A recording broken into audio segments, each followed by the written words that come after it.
O tema da nossa aula de hoje é setor externo.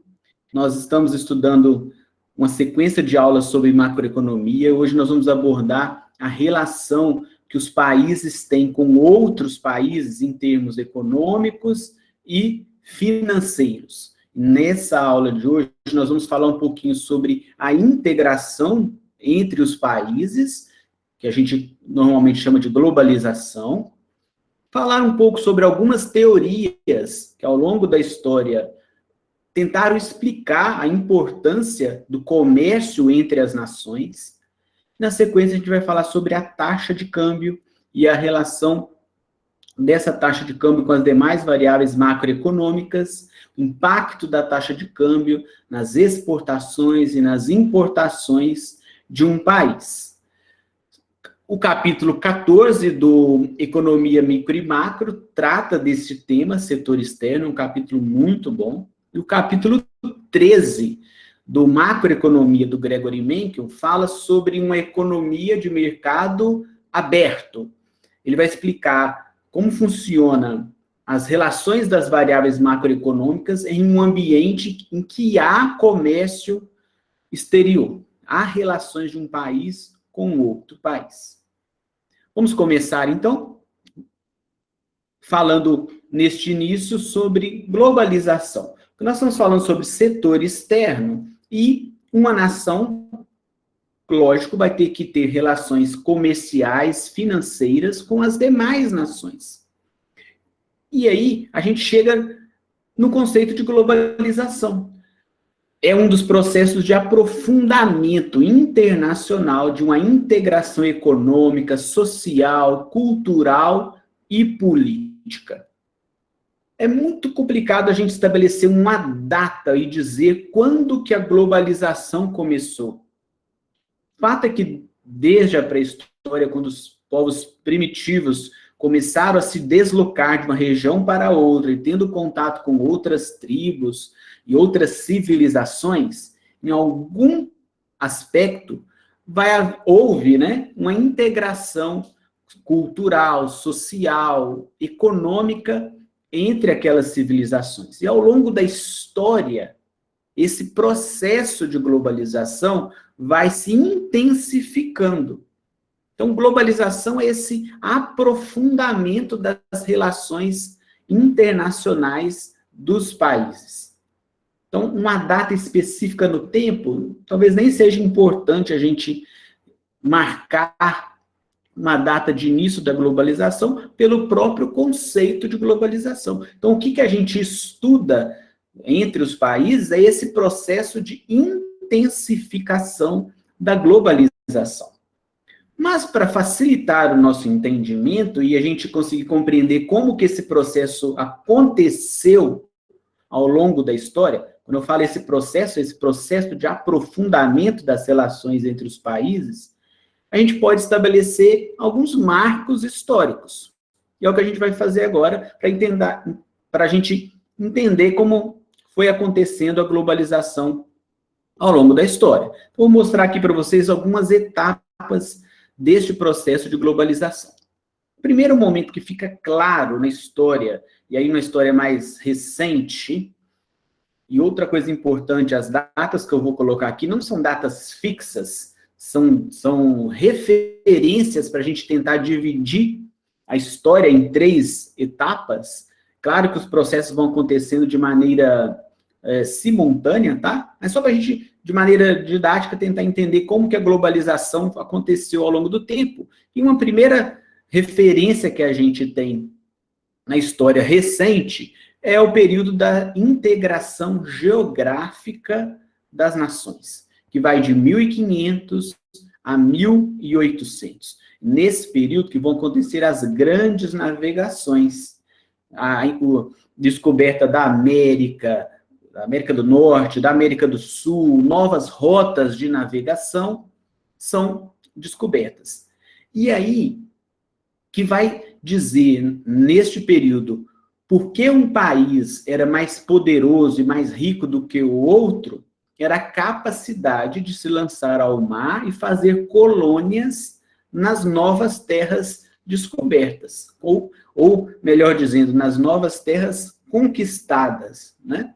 Então, se destaca nesse período Portugal, Espanha, Inglaterra, Holanda.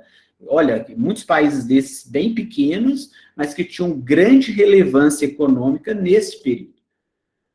Eram países que dominavam a técnica da navegação. Tinham instrumentos, tinham embarcações, conheciam, tinham habilidade para ler mapas, que outros países não tinham. Então, isso dava poder a esses países, e eles vão buscar nas colônias as riquezas naturais, vão explorar ali essa região e enriquecer suas nações. Só que quando chega no século XIX, há uma grande transformação nos modos de produção por causa da Revolução Industrial. E aí a gente passa a observar no mundo um processo de integração econômica. Vai de 1800 a 2000. E aí, neste período, que vai dizer se um país é mais poderoso do que o outro, não é mais o total de colônias, mas sim a abrangência, o uso do espaço territorial dessas colônias para a implementação das firmas multinacionais, das empresas multinacionais. Ali com a Revolução Industrial, é um período que as empresas passam a produzir mais, com uma diversidade maior de produtos, com uma produtividade muito maior. E aí nações como os Estados Unidos, a própria Inglaterra, Alemanha, Japão, passam a ser nações mais poderosas, porque as suas empresas passam a dominar o mundo. E a gente vê, na nossa realidade, a gente está consumindo produtos de empresas multinacionais a todo momento. E se antes os países eram colônias, né, das suas metrópoles, de maneira política e territorial, passam a ser dependentes ainda dessas metrópoles por causa das empresas multinacionais. Então, esse processo, ou este processo de colonização, vamos dizer assim, muda a forma. Deixa de ser uma colonização geográfica para ser uma colonização econômica. Mas é claro, essa integração econômica favorece os países subdesenvolvidos também. Não estou dizendo que só favoreceu as grandes potências. Não, permitiu que o mundo ficasse mais próximo e o nível de comércio entre os países aumentasse muito. Vai ser um período também que as tecnologias vão facilitar muito os meios de transporte, os meios de comunicação, facilitando as trocas entre as nações. E agora, num período bem recente, a gente está observando um processo de integração individual por causa do avanço da internet. Então, dos anos 2000 até a atualidade, a gente tem muito mais facilidade de comunicação, de pesquisa, acesso a informações que a gente não tinha no século passado. Então, os indivíduos podem fazer cursos de línguas, de faculdades, cursos técnicos, participar de congressos, de qualquer parte do mundo. Conhece a cultura de qualquer local do mundo. Isso é muito mais fácil. As informações estão na palma da mão com o smartphone.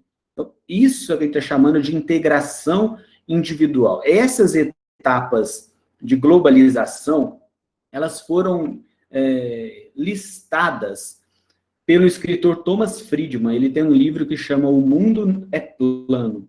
E ele vai, neste livro, mostrar que as fronteiras estão diminuindo entre os países. Já há algumas críticas sobre este livro do Thomas Friedman. O título do livro dele, como eu disse, é O Mundo é Plano, e as críticas são no sentido de que este movimento de globalização tem perdido força por causa de países que passam a defender um nacionalismo mais forte. Então, há um movimento contrário a essa integração exacerbada de cultura, de economia, de religião entre os países. Então, movimentos contra as migrações, né, de refugiados, por exemplo, a defesa da construção de barreiras físicas entre os países, a construção de muros. Então, os críticos a esse processo, na verdade, eles acabam criticando um termo muito parecido ali com globalização, que é o globalismo. A globalização vai focar nessa integração econômica e social, o globalismo vai falar da necessidade de que entidades supranacionais, que estão acima dos estados, nações, como, por exemplo, a ONU, a OMC, a OMS, que essas entidades, e a crítica é de que essas entidades estão legislando e ditando o que os países deveriam fazer. Então, isso é um debate muito atual. Globalização versus globalismo. A globalização ela é muito importante, mas será que esse globalismo, essa imposição de normas supranacionais, não tira a independência dos países de tomar suas decisões? É um tema que a gente pode ir acompanhando, né, para frente, e acompanhando o debate. Isso tem muita interferência nos resultados políticos. A gente vê eleições na Europa, aqui na América Latina, no próprio Brasil, que estavam mais alinhados, vamos dizer assim, à esquerda, que migraram para votar na direita com esse discurso contra o globalismo. Então, um debate muito atual. Então, mesmo que atualmente essas barreiras contra a globalização sejam um pouco mais evidentes, o fato é que a gente comparar o mundo de hoje com o mundo de 50 anos atrás, nem precisa ir muito longe, é um mundo totalmente diferente. Nós temos acesso e mais facilidade de comunicação e de transporte nunca antes na história percebido pela humanidade. Isso favorece o intercâmbio comercial, cultural e, de uma maneira geral, o mundo se favorece disso. Já que o mundo está mais próximo, né, como a gente viu ali nas etapas de globalização, há uma intensificação deste comércio. Como que esse debate do comércio externo aconteceu ao longo da história?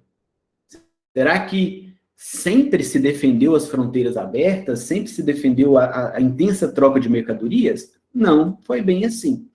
Até mesmo porque antes das grandes navegações era muito difícil, até pela dificuldade dos meios de transporte e até do desconhecimento de novos territórios, de se intensificar as trocas comerciais. Então, europeus tinham que comercializar com a Ásia, dando a volta lá, fazendo a curva lá por debaixo na África, para chegar na Ásia. Os embates, as guerras entre as civilizações ali na Europa para dominar as rotas de comércio eram muito grandes. Então, nem sempre as fronteiras foram tão abertas assim para o comércio externo. E aí, o primeiro grande economista que escreveu de uma maneira mais organizada e defendendo o comércio externo foi o Adam Smith, lá em 1772. Olha, bem antigo, né? O Adam Smith, ele vamos dizer assim, que ele é o pai da economia clássica, das principais leis de economia, que vão falar sobre o livre comércio, a importância dos preços no mercado, né? E ele vai falar sobre comércio externo, e a teoria dele ficou conhecida como teoria das vantagens absolutas, para defender o comércio externo. Nós vamos ver algumas teorias aqui nesse sentido. Então, Adam Smith dizia o seguinte: um país deveria se especializar na produção daqueles produtos em que ele é mais produtivo. Ele vai se concentrar na produção de bens que vão oferecer vantagem absoluta na relação de comércio. O próprio Adam Smith sempre defendeu a especialização do trabalho de maneira individual. Cada pessoa deveria se especializar naquilo que é bom. nessa mesma lógica, cada país deveria se especializar naquilo que ele é mais produtivo. Então, pega Brasil e Portugal. O Brasil, se ele é mais produtivo na produção de soja, ele vai focar seus recursos, seus fatores para a produção de soja, e vai trocar essa soja com Portugal, que pode ser mais produtivo na fabricação de vinhos. Então, países que têm vantagens absolutas em produtos diferentes, vão trocar esses produtos, e o tempo que seria dedicado a produzir outros produtos que o país não tem vantagem absoluta, seria destinado para produzir os produtos em que ele tem vantagem absoluta. Ficaria mais barato, mais produtivo.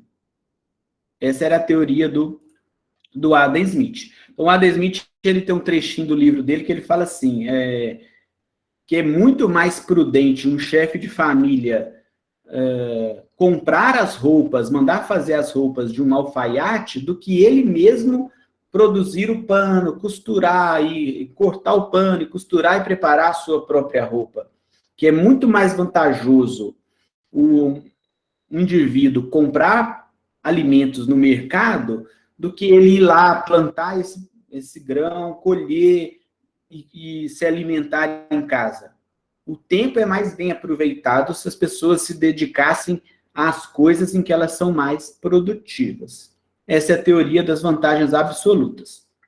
Só que aí, na sequência, veio um outro economista chamado David Ricardo, em 1817, e vai dizer o seguinte: olha, mesmo que um país seja bom na produção de vários produtos, aí os exemplos que o David Ricardo dava na época era comparando a Inglaterra com países europeus, Portugal, por exemplo, e a Inglaterra já era um país industrializado, ou pelo menos começando a sua industrialização, mais industrializado que Portugal, vamos dizer assim.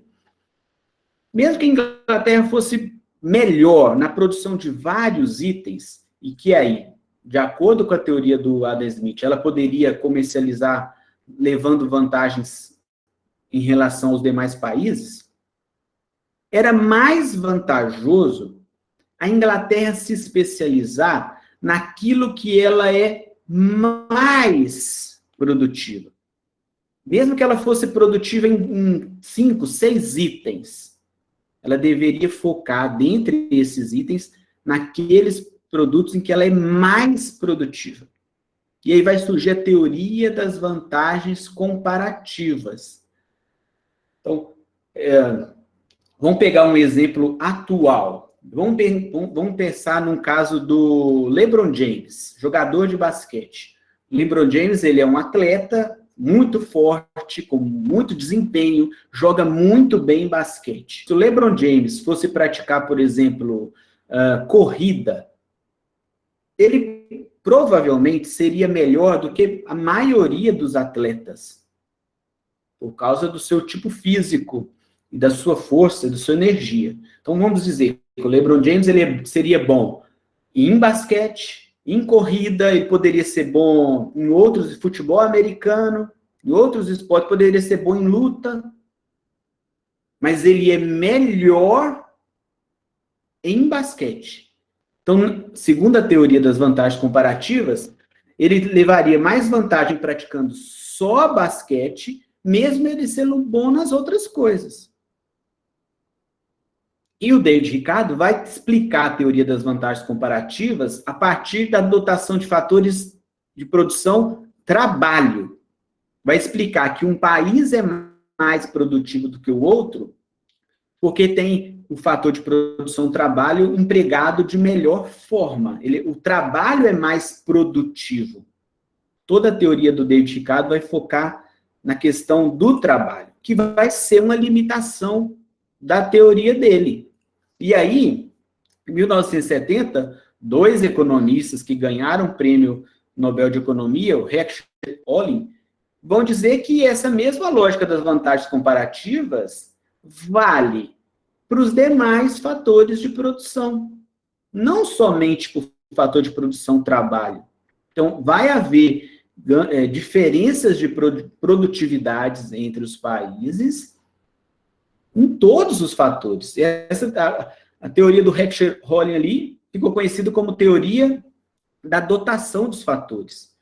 Então, um país deveria se especializar na produção de produtos nos quais ele tem abundância de fatores de produção. Então, se um país tem abundância de terras férteis, ele deveria focar na produção agrícola. Se um outro país tem abundância de capital, deveria focar na industrialização. E esses dois países trocariam produtos, fazendo comércio entre si, ambos levando vantagem, comprando do outro mais barato do que se ele mesmo produzisse. Então, eles vão focar nisso. Só que tanto a teoria do Adam Smith quanto a teoria do David Ricardo e do Heckscher-Holling tem algumas limitações que eram o seguinte: de acreditar que o mercado era estático, que os fatores de produção eram dados, que não havia alteração nos fatores de produção, que a tecnologia era dada. Eles montavam modelos econômicos com padronizações muito rígidas, com critérios muito rígidos. Então, limitava. E quando outros economistas iam testar as hipóteses dessas teorias, os resultados na prática não davam o que a teoria preconizava. Deixa eu explicar melhor isso. Em 1953, um outro economista chamado Leontiev foi testar as hipóteses das vantagens comparativas para os Estados Unidos. Então, a hipótese era que os Estados Unidos, sendo um país mais industrializado, deveria comercializar produtos e deveria exportar produtos industrializados e importar produtos mais simples, commodities, produtos agrícolas dos demais países. E quando o Leontiev foi testar essa hipótese, os resultados que ele encontrou iam de encontro à hipótese, iam contrária à hipótese. E aí a explicação para essa divergência da teoria com os resultados das pesquisas é que os modelos eram estáticos, não consideravam um intenso comércio entre os próprios países industrializados. E outras críticas que essas teorias recebiam era de defender que os países desenvolvidos focassem na industrialização e os subdesenvolvidos focassem na produção de produtos agrícolas. Só que essa relação de comércio no longo prazo favorece quem está vendendo produto industrializado, que é mais caro, que tem demanda mais inelástica do que produtos que vão ter demanda elástica.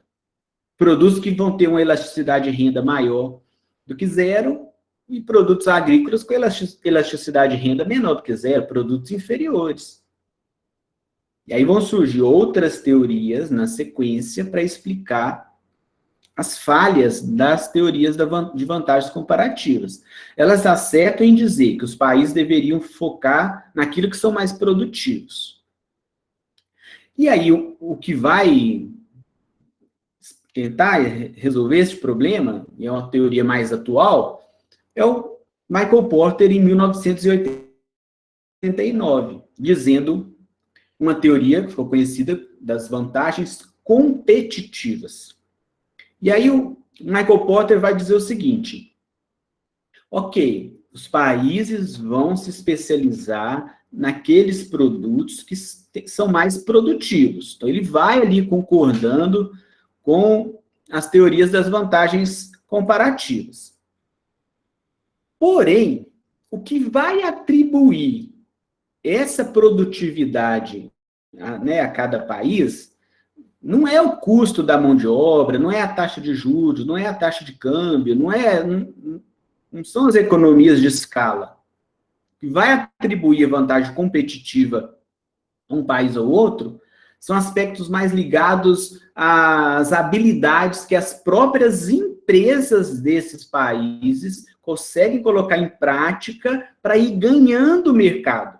Então, o ganho de produtividade vai acontecer por meio das inovações, das melhorias de processos, do marketing, dessa conquista de mercado, o aprimoramento do trabalhador. Nesse sentido que o Michael Porter vai defender a especialização de um país em um determinado tipo de produto. E aí, na teoria das vantagens competitivas, são as empresas que vão ir conquistando o mercado. E o governo deveria atuar nesse comércio externo no sentido de facilitar a vida das empresas. Então, ele defendia dando algumas isenções fiscais, criando um ambiente de pesquisa e desenvolvimento, treinando os trabalhadores, capacitando, né, a massa de trabalho. Aí, assim deveria ser a atuação do governo. Então, a teoria das vantagens competitivas é uma das teorias mais modernas, mais recentes, que vão tentar explicar a importância do comércio externo e a importância da inovação. Ele vai dizer assim, a sua empresa tem uma cultura de inovar, essa cultura deve se manter perpetuamente, deve sempre buscar melhorar. E é assim que vai reduzindo o custo, que vai conquistando o mercado, e que se a empresa consegue vender para o mercado interno, há uma demanda interna pelos seus produtos, ela consegue ampliar esse mercado para um mercado maior, o mercado externo. Ele vai dizer que as empresas poderiam ir testando esses produtos no mercado nacional, tendo aceitação e ampliar isso para potenciais clientes ao redor do mundo, né? Então, rapidamente, algumas teorias do comércio externo. Tem um artigo muito interessante que faz essa explicação, é um artigo do Eduardo Coutinho, do Fernando Peixoto, do Paulo Filho e do Hudson Amaral. Esse artigo ele chama De Smith a Porter, um ensaio sobre as teorias do comércio exterior, contando a evolução dessas teorias e comparando umas, né, com as outras. Beleza? Tranquilo até aqui? Nós vimos sobre globalização, as teorias. Nós vamos falar um pouquinho agora sobre as taxas, né, taxas de câmbio.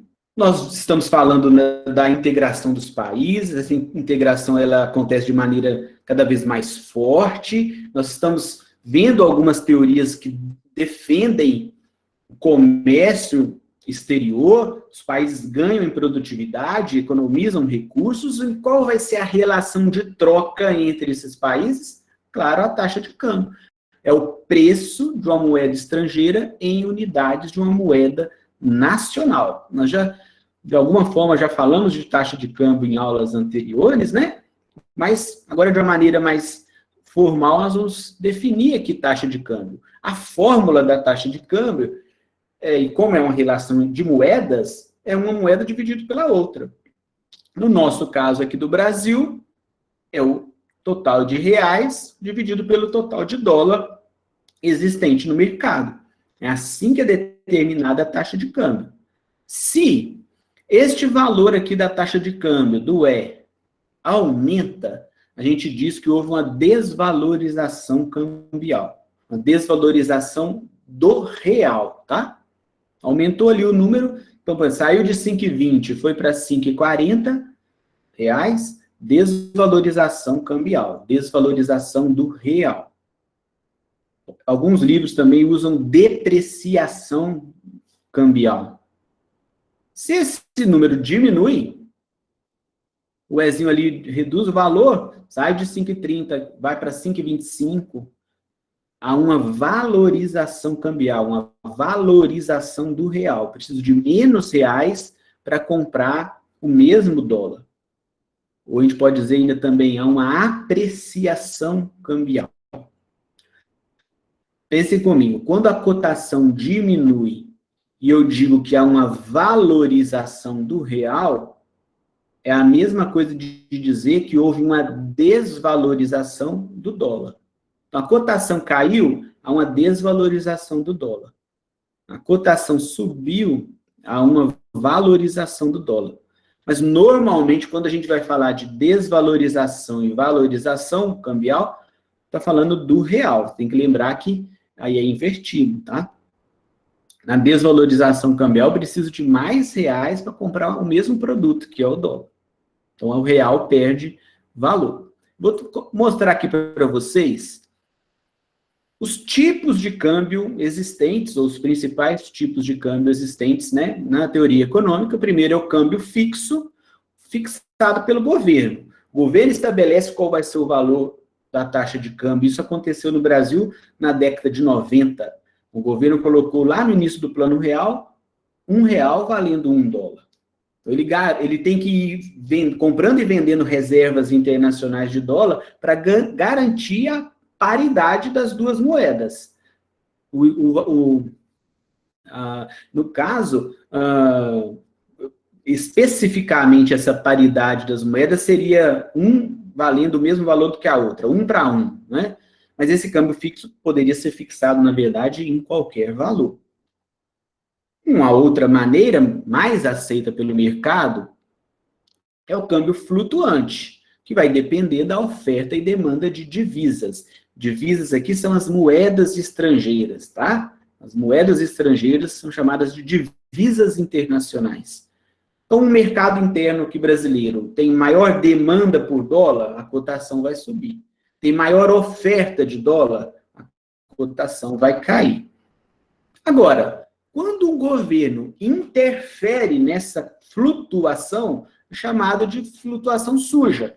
É fixado pelo mercado, pelas leis de oferta e demanda por dólar, com interferência do governo. Então, se a cotação está subindo muito, o governo pode interferir no mercado vendendo dólar para recuar essa cotação. Ou a cotação está caindo muito, aí ele entra no mercado comprando dólar. Então, é um câmbio flutuante monitorado pelo governo. E aí o governo passa a ter muito poder para fazer política cambial. E nós vamos ver na sequência que a taxa de câmbio interfere muito na exportação e na importação de produtos. O governo pode mexer nesse valor do dólar, aí comprando e vendendo dólar, de acordo com o interesse da sua política comercial. Então, reparar a diferença do primeiro tipo de câmbio para o segundo, é que no primeiro o governo estabelece, o dólar vai valer R$3 e garante aqueles R$3 ali por um longo período. No terceiro tipo, ele deseja que o dólar fique R$3, por exemplo. Só que aí ele vai comprar e vender dólar para levar essa cotação para o valor desejado. É diferente, tá? No Brasil, hoje, nós temos um câmbio de flutuação suja. O governo realiza operações no mercado cambial praticamente todos os dias, interferindo ali na cotação. Porque como ele é um agente muito grande, ele compra volumes muito grandes de dólar, puxa a cotação. O contrário também acontece. 2 exemplos para a gente entender melhor como que funciona essa relação da taxa de câmbio. Olha lá, eu vou mostrar para vocês 2 exemplos. O primeiro exemplo diz respeito a um Samsung Galaxy S21. O preço deste celular nos Estados Unidos está em $999,99, né? E eu peguei 2 cotações do dólar em períodos diferentes para a gente comparar. Olha, o câmbio no dia 24/5/2020 estava em R$5,44. Transformando isso para reais, quanto que seria o celular em reais? Eu vou pegar o preço em dólar, 999, que praticamente $1.000, multiplicar pelo 5,44, vai dar R$5.439,95. Isso um ano atrás. Agora, a cotação do dia 24/5/2021, R$5,32. Esse celular em reais, imagina que um brasileiro aqui queira importar um celular dos Estados Unidos. Ele pagaria R$5.319,95. Neste exemplo aqui, eu não estou considerando os impostos e tarifas, nada. É só para a gente entender a influência da taxa de câmbio. Então, este celular em reais ficou mais barato agora do que importá-lo um ano atrás. Então, repare, olha, a cotação diminuiu, houve uma valorização do real, isso favorece a importação deste celular. Então, a cotação mais baixa favorece a importação. Só que este indivíduo, ao comprar esse celular, e ele olha o celular num site americano, ele tem que olhar a cotação do câmbio, mas ele tem que olhar também o preço do celular no Brasil. Então, esse celular no Brasil está custando R$ 4.499. Então, ele vai pensar, compensa importar um celular dos Estados Unidos? Não compensa, nesse cenário. Porque ele consegue comprar numa loja brasileira a um preço menor. Porque essa cotação de dólar acima de R$5, mesmo que em um ano houve ali uma valorização, é uma cotação muito alta. A gente pode dizer que o real está desvalorizado. Né? Se a gente pensar ao longo dos últimos 2, 3 anos, houve uma grande desvalorização do real. Isso encarece os produtos importados. O fato é que o dólar, sofrendo alterações ao longo do tempo, quando ele cai de valor, ele diminui de valor, favorece as importações. Vou mostrar, na sequência, um exemplo de exportação. Agora, o Brasil vendendo uma saca de soja para o exterior. E aí a gente vai pensar com a cabeça de quem está lá no exterior comprando soja do Brasil. Tá bom? Então, a soja normalmente é vendida aqui no Brasil uma saca de 60 quilos. O preço no Brasil de uma saca de 60 quilos está em R$ 168,49. Essas cotações eu peguei lá no site da Exalc, que é a Escola Superior Agrícola da Universidade de São Paulo. E essas cotações estão para a data de hoje, 26 de maio, né? Então, vamos pegar o exemplo. Estou comparando esse valor da saca de soja hoje em 2 períodos de tempo diferentes, mas é claro que lá no dia 24/5 de 2020, essa saca de soja ela valia um outro valor.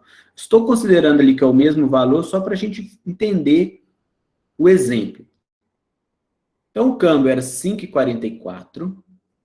O importador de soja lá no exterior, que está comprando soja do Brasil, ele tem que fazer a conversão, saber quanto que vale essa saca de soja em dólar. Ele vai pegar o preço dela em reais, dividir pela cotação e vai chegar no valor de 30,97. Por essa cotação no dia 24/5 de 2021, 5,32. O valor em dólar vai ser o valor da saca em reais, dividido pela cotação 5,32, vai dar $31,67.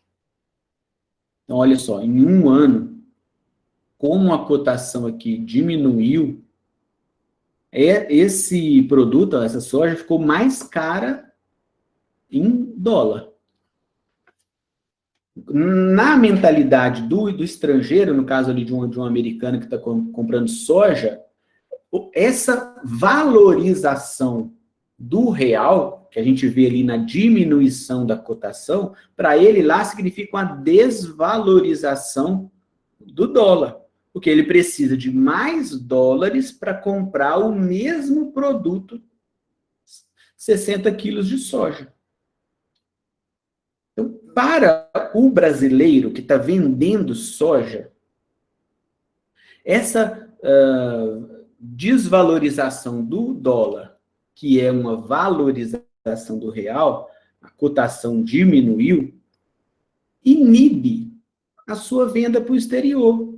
Ficou mais caro para o cliente comprar a soja aqui do brasileiro. Então, a diminuição da cotação, a valorização do real, encarece os produtos brasileiros lá fora. e inibe as exportações. Então, para o exportador brasileiro, é melhor uma taxa de câmbio mais alta. Esse produto vai chegar mais barato na moeda estrangeira. Seguindo ali no exemplo, o importador americano vai olhar o preço da soja correspondente ali a 60 quilos, vai chegar lá a 33 dólares e 65 centavos. Ele vai olhar o valor da soja lá nos Estados Unidos e aqui comparando com o valor no Brasil, mesmo que um ano tenha ficado mais caro em dólar, ainda está mais barato comprar no Brasil. Justamente pelo mesmo motivo que eu falei no exemplo anterior. Esse valor de 5,32 ainda é um valor alto, é uma moeda nacional aqui desvalorizada. Ainda está compensando para o estrangeiro comprar produtos no Brasil. Nós vamos ver na próxima aula como que o Brasil vem batendo recordes de exportação. E foi muito influenciado pela cotação do dólar. Então, sobre taxa de câmbio, é isso que a gente vê. Nós vimos os tipos, né, de taxa de câmbio, a fórmula da taxa de câmbio, 2 exemplos para a gente ilustrar como que isso funciona. E aí, o que a gente pode tirar disso?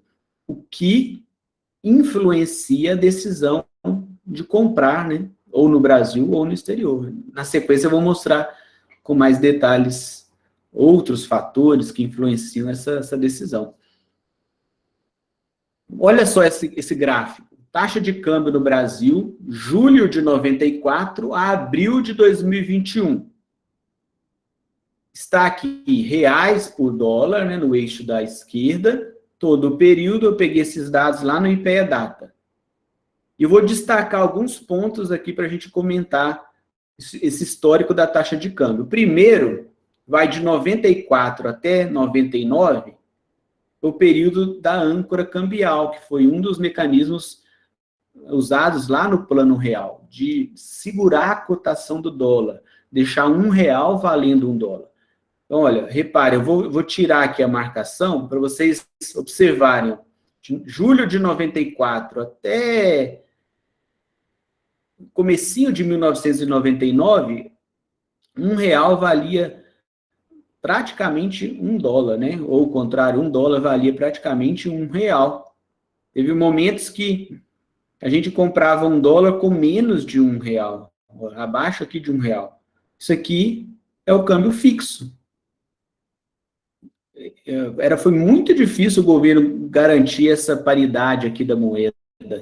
E sempre que havia alguns ataques especulativos à moeda brasileira, havia fugas de capitais, né? Foi um período que a gente teve crise na Rússia, na Argentina, nos tigres asiáticos. E aí, quando chegava a vez do Brasil sofrer esses ataques contra a moeda, os investidores vinham, aplicavam dinheiro aqui para ganhar os juros elevadíssimos e tiravam o dinheiro com muita rapidez, forçando a subida na cotação. O governo brasileiro tinha que vender das suas reservas internacionais para segurar a cotação ali em R$1. Até que, no final de 98, né, no início de 99, houve a desvalorização da moeda. Foi o período do governo Fernando Henrique. Isso aqui causou muito problema, porque muitos brasileiros que vinham contraindo dívidas em dólar, de um dia para o outro a cotação dobrou. E aí as dívidas também dobraram, né? Foi um grande problema aqui no governo Fernando Henrique. Outro ponto que eu queria destacar é a eleição do Lula em 2002, final de 2002, né? A eleição, o câmbio estava aqui em torno de 2,20, 2,25, chega quase a R$4 nas vésperas da eleição do Lula. O Lula era um candidato sempre muito ligado à esquerda, ainda é, só que ele era muito mais radical, e ele estava à frente das pesquisas, o mercado começou a precificar essa possibilidade do Lula ganhar. Qual Lula que iria assumir o governo? Um Lula que iria fechar as fábricas, que iria fechar o Congresso, que ia congelar a moeda, um Lula radical? E aí há essa preocupação do mercado, muitos investidores tiram dinheiro ali nas vésperas da eleição, a cotação dispara. Só que aí chegando perto da eleição, a eleição normalmente é em outubro, né? O Partido dos Trabalhadores e o Lula escrevem uma carta ao povo brasileiro, mantendo o compromisso de seguir as mesmas políticas econômicas do governo anterior. Aí depois a cotação cai, o Lula não fez grandes mudanças na economia também, seguiu, cumpriu, né, o que estava lá no acordo, e a cotação cai praticamente durante todo o governo Lula. Só que aqui em 2008, vai chegar em 2009 também os reflexos da crise hipotecária nos Estados Unidos e na Europa, lá em 2008. Uma crise que atacou muitos países, e muitos países europeus chegaram a quebrar, Grécia, Portugal. O Brasil também foi afetado por essa crise, houve essa desvalorização cambial aqui também. Sempre que há uma crise importante no mundo, os investidores ficam com medo, tiram dólar do Brasil e a cotação sobe. Mas repare que depois vai se normalizando, né? Aí a troca de governo aqui, entra o presidente Dilma, e aí começa a subida do dólar. Aí um erro atrás do outro, condição de política econômica terrível do governo Dilma, muito gasto público, descontrole das contas públicas, inflação muito alta, ela vai perdendo credibilidade internamente, né, e externamente, vai desvalorizando o câmbio. Olha aqui, 2014, o câmbio estava aqui perto de R$2. A Dilma é reeleita, nas primeiras semanas após a eleição, começa a se debater o impeachment, e aí há uma confusão política no país, uma instabilidade que gera uma apreensão a uma subida do dólar. E aí há o impeachment da Dilma em 2016, o dólar chega a mais de 4,50. Vocês provavelmente vão lembrar como era o debate entre os candidatos na eleição de 2018 e um pouco antes, ali no período do impeachment, que esse dólar muito alto aí impedia as pessoas de viajarem para o exterior. E aí as pessoas manifestavam, lembra das manifestações, dos cartazes, querendo viajar para o exterior e tal. Mal sabiam que o pior estava por vir, né? E aí o governo Bolsonaro. Então, ele é eleito em 2018, mais ou menos aqui, já está um dólar bem desvalorizado. Essa subida, um pouco antes aqui da eleição, é o risco da eleição, né? Sempre que tem uma eleição, gera incertezas no mercado, normalmente há desvalorização. E aí, olha o que acontece no governo Bolsonaro. Um dólar que estava aqui em torno de 4,20, 4,30, chega a 5,60. E a gente agora está já há algum período andando com essa cotação meio de lado, 5,50, 5,40, e há umas 2, 3 semanas essa cotação começa a cair, já está em 5,31. Então, vamos pegar no período mais recente, está havendo uma valorização do real. Para isso aqui, aconteceu por quê? Por 2 razões. Primeiro, o ministro Paulo Guedes, ministro da Economia, acredita sim que um dólar mais caro é bom para o país ao estimular as exportações. Então, o Brasil vai fazendo reservas internacionais. E que, segundo o Paulo Guedes, ele chegou a declarar isso em entrevistas, o governo poderia vender essas reservas internacionais a $1 a R$5 e usar esse dinheiro em reais para pagar parte da dívida do governo. Só que esse dólar caro traz uma série de efeitos colaterais. E o principal deles é o aumento da inflação. Esse dólar caro também encarece os produtos importados. Trigo, petróleo, produtos químicos, farmacêuticos, eletrônicos, matérias-primas em geral, que o Brasil depende, comprando do exterior. Então, essa inflação que a gente já está vendo no Brasil acima do teto da meta é reflexo também desse dólar mais alto. Então, isso aqui não é no médio e longo prazo, isso aqui não é bom para o país, esse dólar tão caro. mesmo com saldos positivos na balança comercial, recordes de exportação.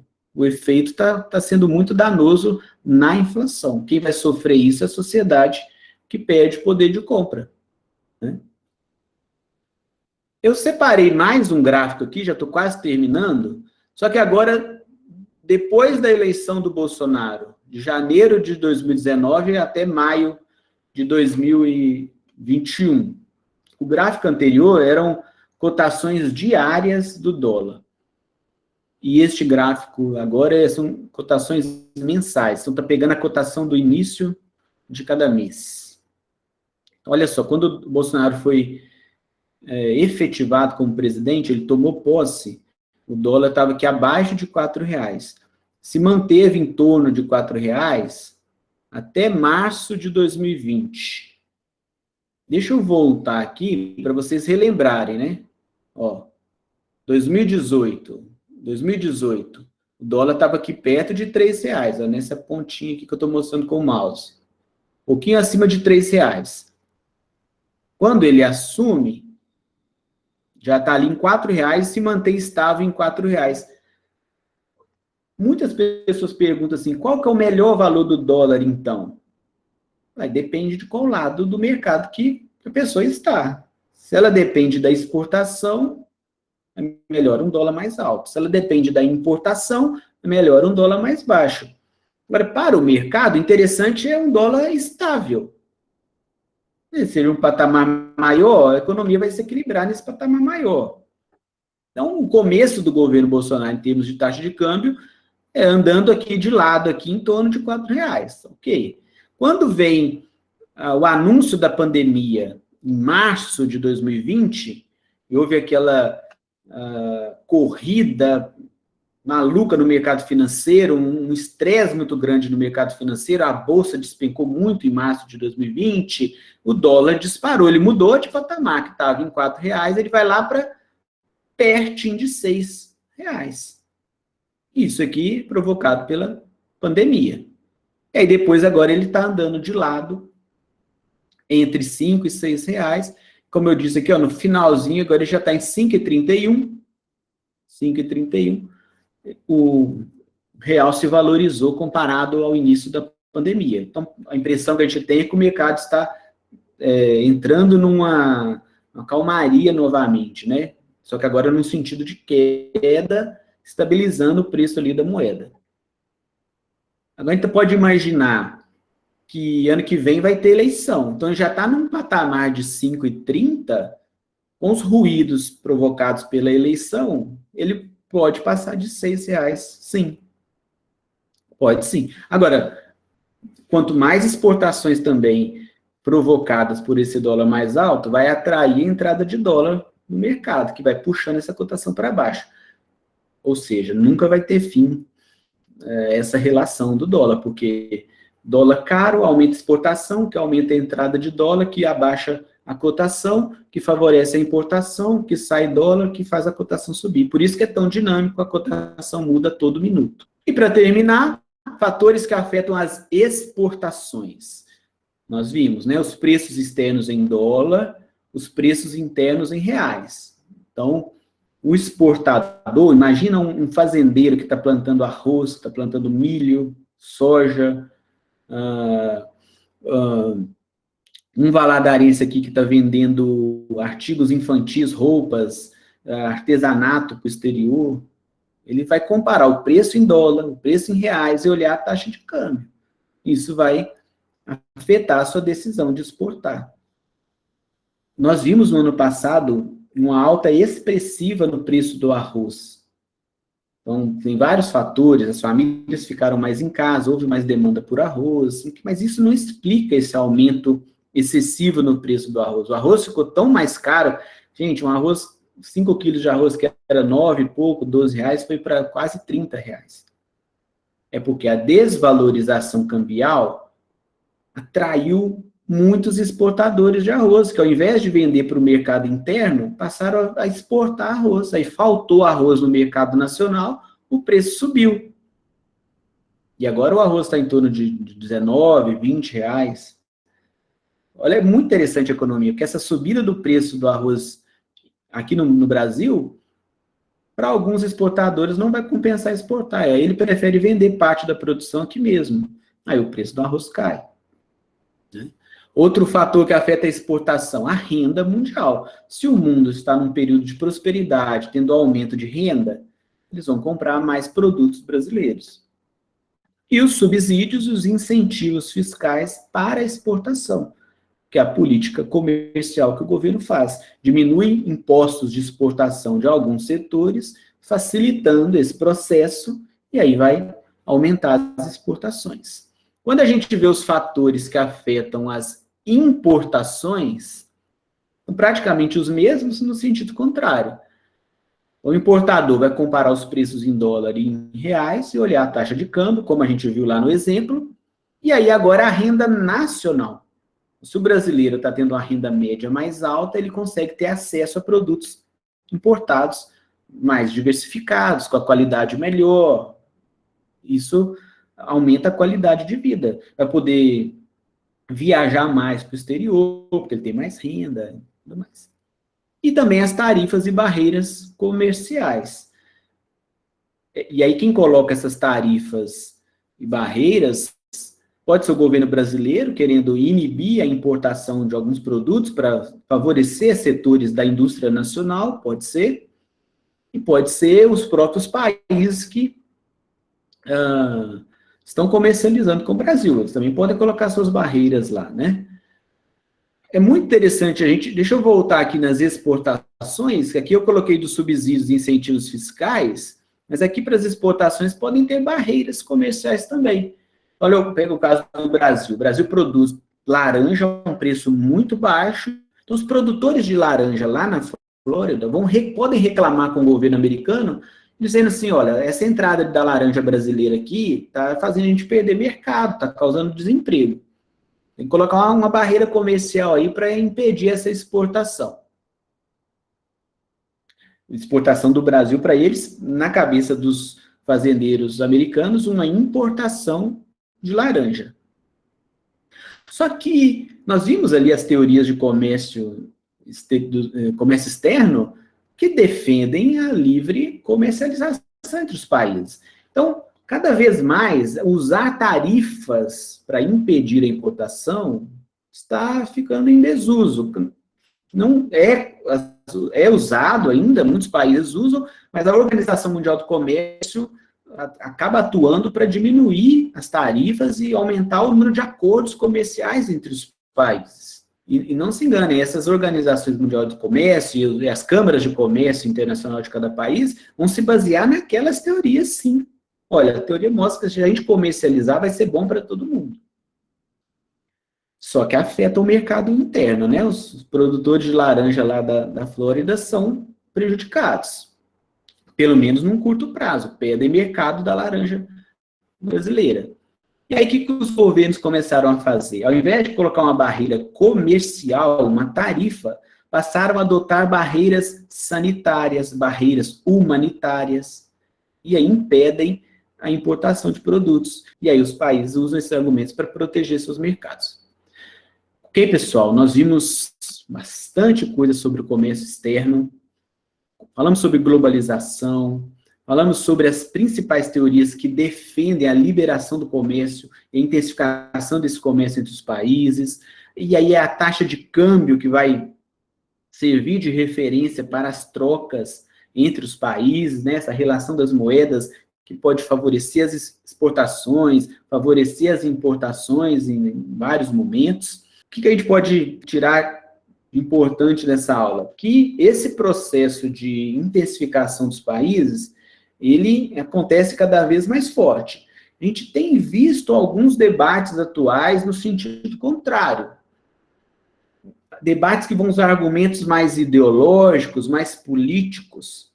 Mas eu acredito que o argumento econômico acaba falando mais forte. A população tendo acesso a mais mercados, a mais países, as barreiras comerciais sendo retiradas, facilita as trocas e melhora a qualidade de vida da população de um país. Por outro lado, a gente tem que pensar que o governo também acaba sendo obrigado a proteger as indústrias nacionais. Imagina se o governo abrisse todas as fronteiras, retirassem todas as tarifas de importação, num curto prazo, muitas empresas brasileiras não iriam competir com produtos chineses, produtos americanos. Quando a gente relembra lá as primeiras aulas do papel do governo na condução de política econômica, aqui, mais uma vez, esse debate acontece. Porque os defensores do livre mercado vão defender tarifa zero de comércio externo, barreiras abertas, comercializar baseado no preço do produto. Todos ganhariam num longo prazo. Os defensores da intervenção do governo vão usar, então, esse argumento que mercados muito abertos influenciam, impactam os mercados nacionais, causando um desemprego e o fechamento de muitas empresas nacionais. Então, é o que a gente falou lá no início, é um debate que parece que não tem fim, né? Poderia dizer assim, que de uma maneira geral, num longo prazo, seria interessante menos barreiras comerciais, com o governo interferindo em pontos específicos, em casos pontuais, em que algum setor seja mais prejudicado, né? Então, essa foi nossa aula sobre comércio externo.